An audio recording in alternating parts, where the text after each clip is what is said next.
Trust, is attacking Iran really easy, or is it a trap where even the world's strongest powers could get stuck?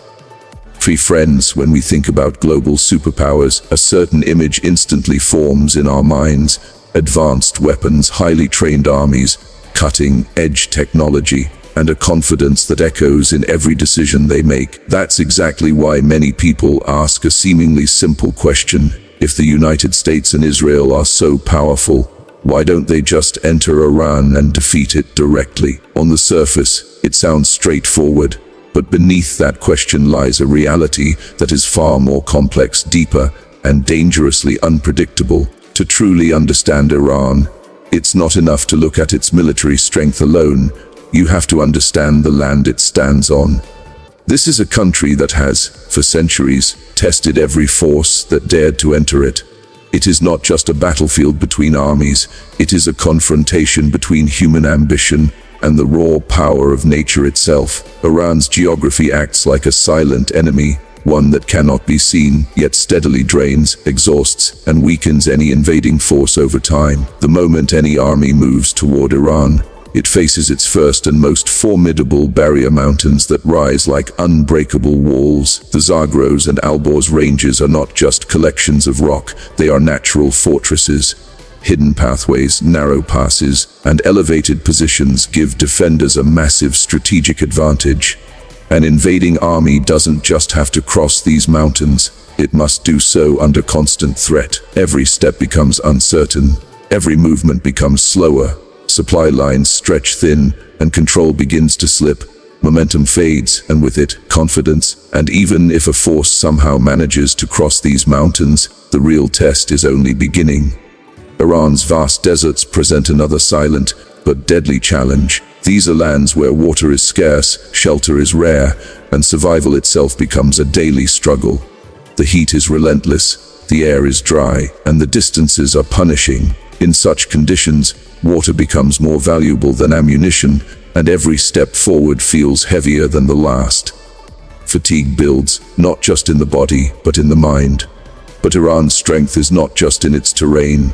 It lies in how deeply its defense strategy is rooted in that terrain. Its military, its paramilitary forces, and its trained fighters understand this land in ways an outsider never could. They know where to hide, where to strike, and how to turn the environment into a weapon. This would not be a conventional war with clear front lines.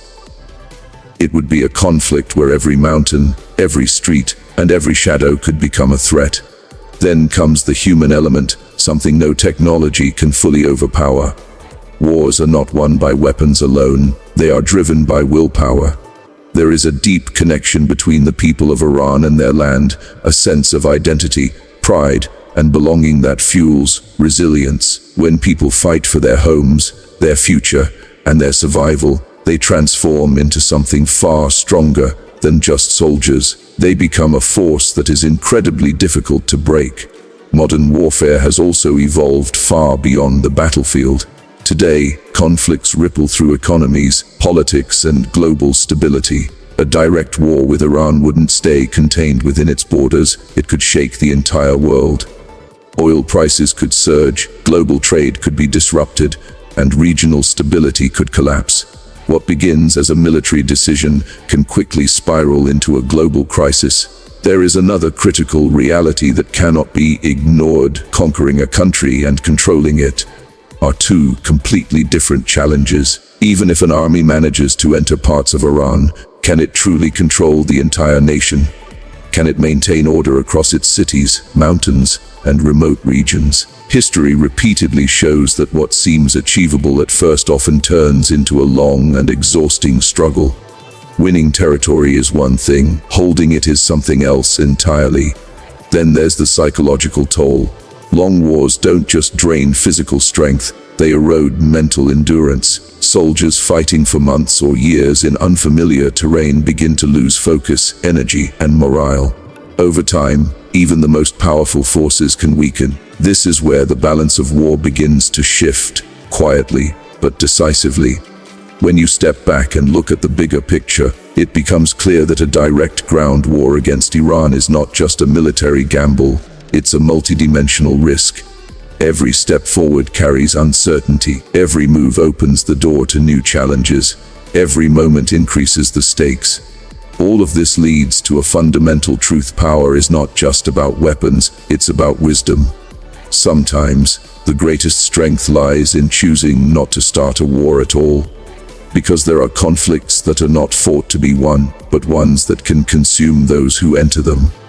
Iran represents that kind of scenario, a place where starting a war might be possible, but ending it could prove nearly impossible. Human history has taught this lesson again and again. Ignoring geography, nature, and human resolve comes at a heavy price. Iran is one of those rare places where all three combine to form an almost unbreakable barrier. Here, war is not just fought with guns and tanks, it is fought with patience, strategy, and endurance. And perhaps that is why the world's most powerful nations hesitate, because they understand that there are some battlefields you can enter, but may never truly leave.